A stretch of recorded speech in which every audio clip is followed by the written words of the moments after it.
الحمدللہ وکفا وسلام علی عبادہ الذین اصطفیٰ اما بعد فاعوذ باللہ من الشیطان الرجیم بسم اللہ الرحمن الرحیم قال اللہ تبارک و تعالی افحسبتم انما خلقناکم عبثا وَأَنَّكُمْ إِلَيْنَا لَا تُرْجَعُونَ قال اللہ تبارک و تعالی فی مقام آخر قُلْ إِن كُنتُمْ تُحِبُّونَ اللَّهَ فَاتَّبِعُونِي يُحْبِبْكُمُ اللَّهُ قال اللہ تبارک و تعالی اِنَّا لِلَّهِ وَإِنَّا إِلَيْهِ راجعون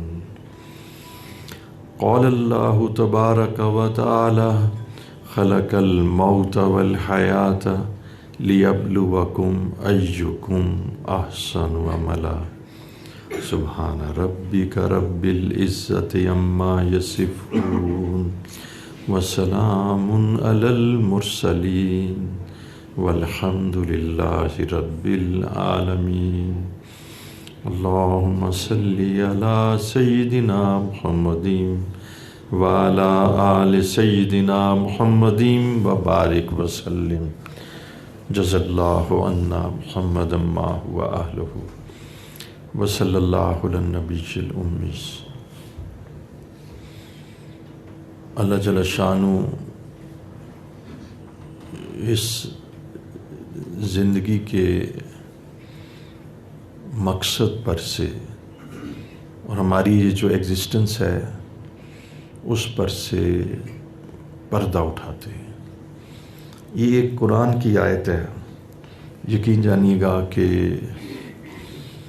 یہ چند جو قرآن کی آیات میں نے پڑھی ہیں، یقین جانیے کہ یہ انسان کو حقیقت پسندی کی طرف ریئلسٹک اپروچ اس کی طرف لے جاتی ہیں، اور یہ جو ہماری زندگی کے تصورات ہیں ان یتبعون الا الظن، کہ جس کی کوئی بنیاد نہیں ہے، جو صرف ایک تھاٹس ہیں، ایک سوچیں ہیں، اس کی کوئی بنیاد نہیں، اس کی کوئی لاجک نہیں، اس کو توڑ دیتے ہیں۔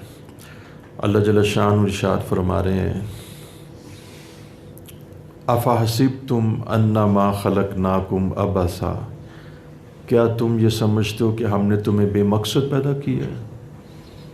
جو مرضی تم کلبس میں جاؤ، پبس میں جاؤ، جس طرح کی مرضی سیکس فری لائف گزارو، جو مرضی کرو، کوئی رولز اینڈ ریگولیشنز تمہاری اوپر نہیں ہیں، تو اب بس تمہیں کھانے پینے کے لیے، چرنے کے لیے، عیاشی کرنے کے لیے، ریپروڈکشن کے لیے اس لیے پیدا کیا۔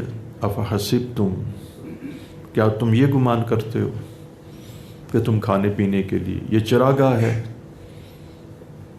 یہ کوئی عیاشی کی جگہ نہیں ہے، یہ آرام گاہ نہیں ہے، یہ تو امتحان گاہ ہے۔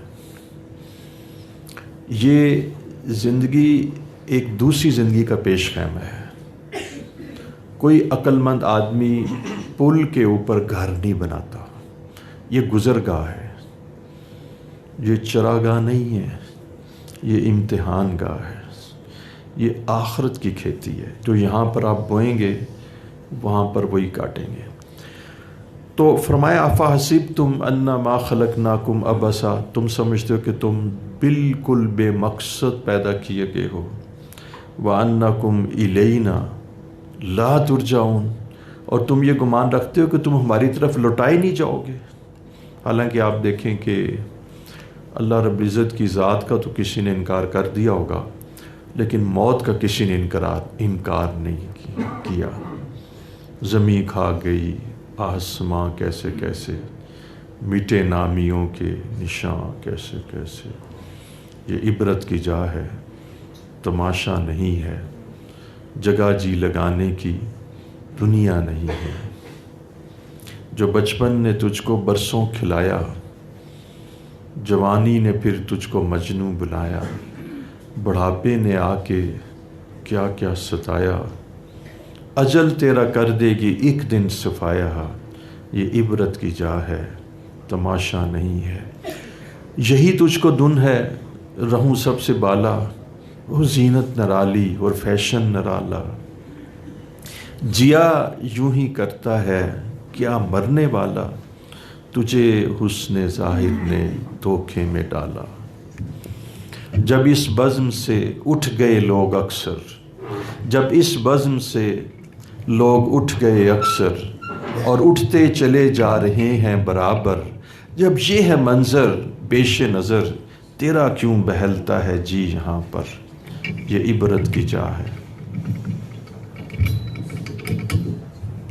یہ عبرت کی جا ہے، تماشا نہیں ہے۔ افحسبتم، کیا تم یہ گمان کرتے ہو کہ ہم نے تمہیں ابس بے مقصد، کوئی تمہارا آبجیکٹیو آف لائف نہیں، کوئی تمہارا زندگی کا پرپس نہیں، تمہیں بے مقصد پیدا کیا ہوا ہے، تم بے مقصد زندگی گزار رہے ہو، تم با مقصد زندگی نہیں گزار رہے، ہرگز ایسا نہیں۔ وَأَنَّكُمْ إِلَيْنَا لَا تُرْجَعُونَ، اور تم یہ گمان کرتے ہو کہ تم ہماری طرف لوٹائے نہیں جاؤ گے، تم ضرور لوٹائے جاؤ گے۔ اور دیکھیں دوسری جو اللہ رب العزت نے ہماری سمری، ہماری پوری زندگی کی سمری جو ہے نا وہ بیان کرتی، اور دیکھیں یہ ایک واحد آیت ہے کہ جو غیر حافظ کو اور جو آدمی قرآن بھی صحیح نہیں پڑھتا اس کو اس آیت زبانی یاد ہے، اور اس آیت کے اندر اللہ تعالیٰ نے ہماری پوری زندگی کا خلاصہ بیان کر دیا، اور قرآن نے کہا انا، یعنی تم یہ کہو انا، کہ انا کا مطلب ہوتا ہے سرٹنلی وی آر للہ، ایکسکلوسیولی فار اللہ سبحانہ و تعالی، we have been designed, we have been created, we are only for اللہ سبحانہ و تعالی، ہمیں صرف اللہ کے لیے بنایا گیا۔ انا للہ، للہ، للہ میں جو لام ہوتی ہے اس کا مطلب کے لیے ہوتا ہے، فار، تم صرف اللہ کے لیے ہو۔ یہ قرآن کہتا ہے تم اربوں روپیہ پیسہ کمانے کے لیے نہیں ہو، تم اس لیے نہیں آئے کہ بینکوں کے اربوں روپیہ تم ہضم کر لو اور پھر تم اس کو اکنالج بھی نہ کرو، تم اس لیے نہیں ہے کہ یہاں پر محلات بناتے جاؤ، تمہیں صادق اور امین ہونا پڑے گا، کیونکہ آن دا ڈے آف ججمنٹ تمہاری اکاؤنٹیبلٹی ہوگی۔ انا للہ، ہم تو ہیں ہی اللہ کے لیے۔ اس کا مطلب یہ ہے کہ جب انا للہ کا معنی یہ ہوتا ہے کہ آپ کہہ سکتے ہیں کہ میں تمہارے لیے بھی ہوں اور تمہارے لیے بھی ہوں۔ ایک خاوند کہتا ہے جی میری 2 بیویاں ہیں، میں اس کا بھی خاوند ہوں، اس کا نہیں، صرف ہم اللہ کے لیے ہیں۔ اور دیکھیے وَإِنَّا إِلَيْهِ رَاجِعُونَ، اس کا معنی میں آپ کو کر کے بتاؤں، اس کا معنی یہ ہے کہ اللہ میں آپ ہی کی جانب سے آیا تھا اور میں آپ ہی کے لیے ہوں، وَإِنَّا إِلَيْهِ رَاجِعُونَ، اللہ جی میں آ رہا ہوں، میں آ رہا ہوں، ملاقات کے لیے آ رہا ہوں۔ وَإِنَّا إِلَيْهِ رَاجِعُونَ، ہم اللہ تعالیٰ ہی کی طرف لوٹ کر جانے والے ہیں، ہم اللہ ہی کے لیے ہیں، اللہ ہی کی جانب سے آئے تھے۔ وَإِنَّا إِلَيْهِ رَاجِعُونَ، اور ہم اللہ تعالیٰ آپ کے پاس آنے والے ہیں، ہم آپ سے ملنے والے ہیں، اور یہ جو درمیانی عرصہ ہے اس میں بھی ہم آپ ہی کے لیے ہیں۔ اب دیکھیں اللہ رب العزت نے ایک ایسی قرآن کی آیت، یہ بھی قرآن کی آیت ہے جس میں ہماری سمری بیان کر دی گئی، ہمارا خلاصہ بیان کر دیا گیا، ہمارا آبجیکٹیو آف لائف بیان کر دیا گیا، ہمارا کعبہ اور ہمارا جو ڈائریکشن ہے اور رخ ہے اس کو کنفرم کر کے متعین کر دیا گیا۔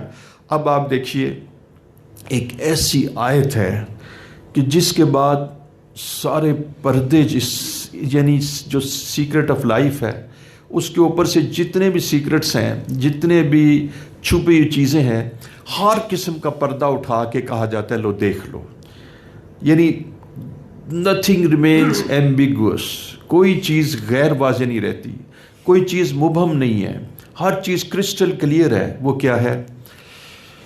الذی خلق الموت والحیات، بالکل کریٹر نے کہا ہے، ایک مینوفیکچر انجینئر کہتا ہے میں نے یہ کمپیوٹرز اس پرپز کے لیے بنایا ہے، بس آئی ایم دا ڈیزائنر، میں ڈیزائن کرنے والا ہوں، میں مینوفیکچر انجینئر ہوں، میں نے اس کو اس لیے بنایا ہے۔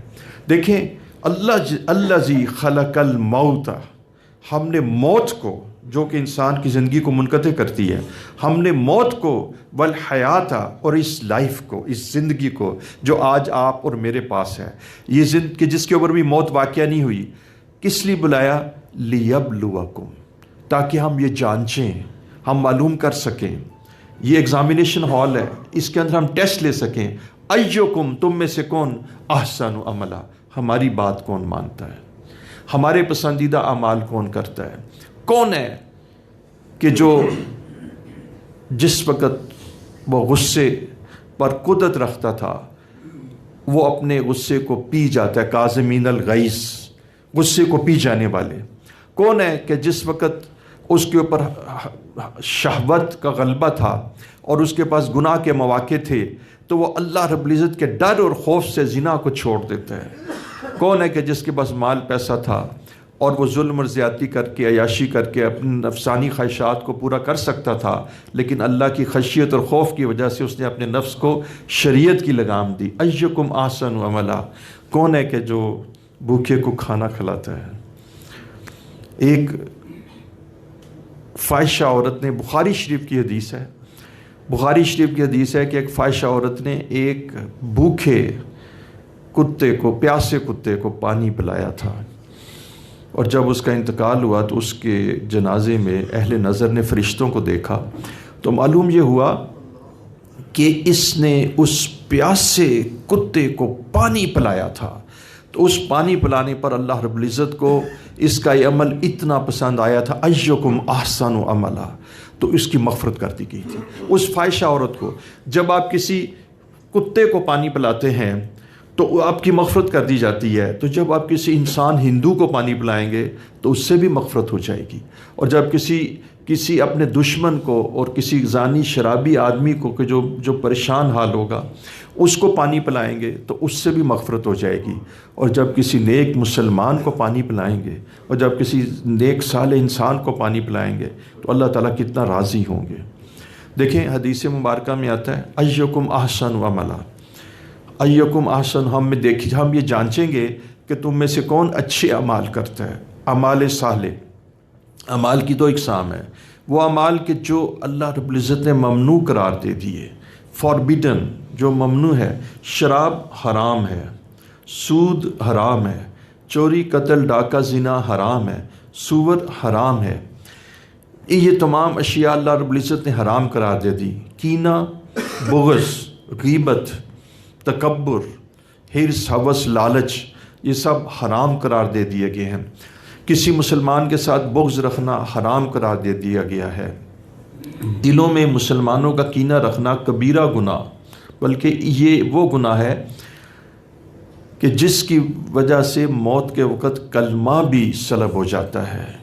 تو میں آپ سے عرض کروں کہ یہ وہ گناہ ہے کہ جو اللہ رب العزت نے جس سے منع کرنے کا حکم دیا. یہ وہ اعمال ہیں جو نیگیٹو ہیں، اس کو کہتے ہیں نواہی، فاربیڈن ہے، یہ ممنوع ہے، یہ ممنوعات شرعیہ ہیں.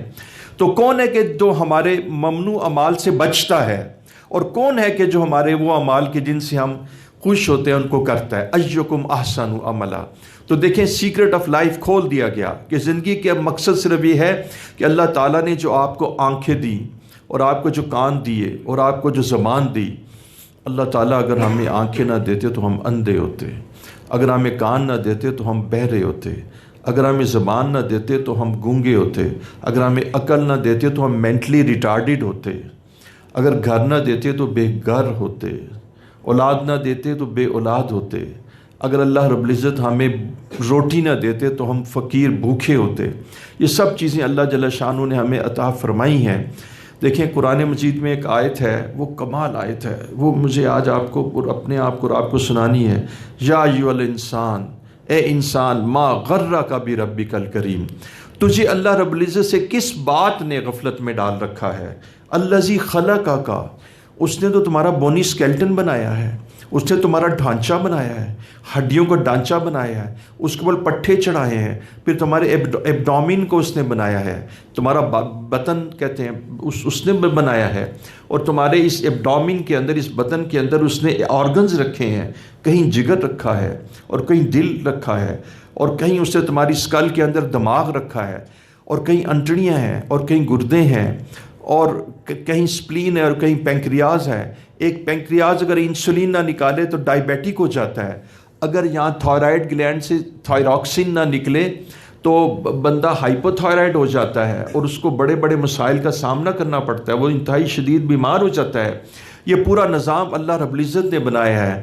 یا ایھا الانسان ما غرک بربک الکریم, تمہارے پاس تو کوئی جواز ہی نہیں ہے کہ تم اپنے رب سے غافل ہو جاؤ, تم اپنے رب کو پیٹھ دکھاؤ. جب تمہارا رب تمہیں کہ حی علی الصلاح حی علی الفلاح, آؤ سجدہ کرو اس میں تمہاری فلاح ہے, تم نہ آؤ, تمہارے پاس تو کوئی جواز نہیں ہے.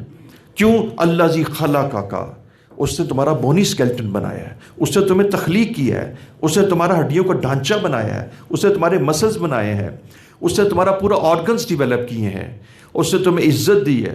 فسواک, اور اس کے بعد ان تمام چیزوں کے اندر موزونیت پیدا کی ہے. ایسا نہیں کیا کہ اس نے ایک آنکھ یہاں رکھ دی, ایک ماتھے پہ رکھ دیو. اگر ایک آنکھ یہاں اور ماتھے پہ رکھ تب بھی تم پوری طرح سے دیکھ سکتے تھے, لیکن اس کے اندر لوگ اور بچے ڈر جاتے اور تم بھی پریشان ہو جاتے.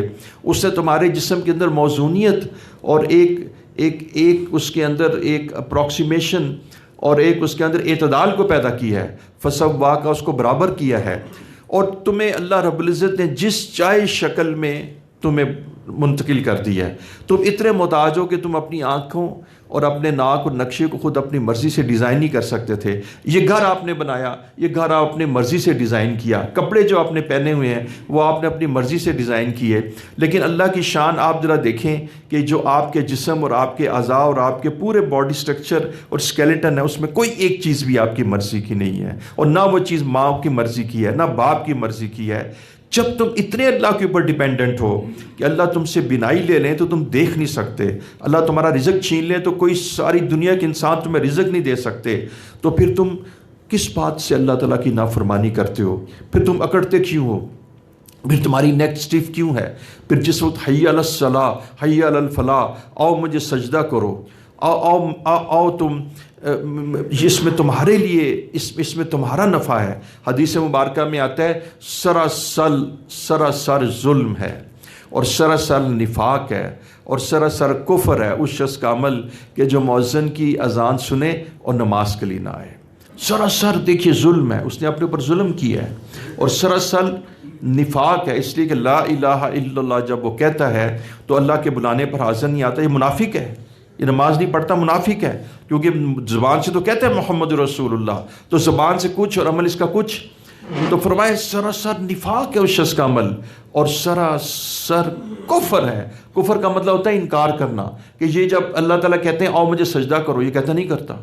اللہ تعالیٰ کہتے ہیں حی علی الصلاح, اس میں نماز کی طرف آؤ, سجدے کی طرف آؤ. حی علی الفلاح, اس میں تمہاری فلاح ہے, مجھے اس کی نیڈ نہیں ہے, مجھے اس کی ضرورت نہیں ہے, یہ نماز تمہارے لیے ہے, تمہیں اس کا فائدہ ہے. شیطان نے ایک سجدہ آدم کو نہیں کیا تھا, راندہ درگاہ ہو گیا. ہمارے فجر کے سجدے, ظہر کے سجدے, عصر کے سجدے, مغرب عشاء کے سجدے, ذرا دیکھ لیجئے کتنے سجدے ہیں جو ہم سے چھوٹ جاتے ہیں. آج پورے لاہور کے اندر 5% لوگ نماز پڑھ رہے ہیں اور 95% لوگ نماز نہیں پڑھ رہے.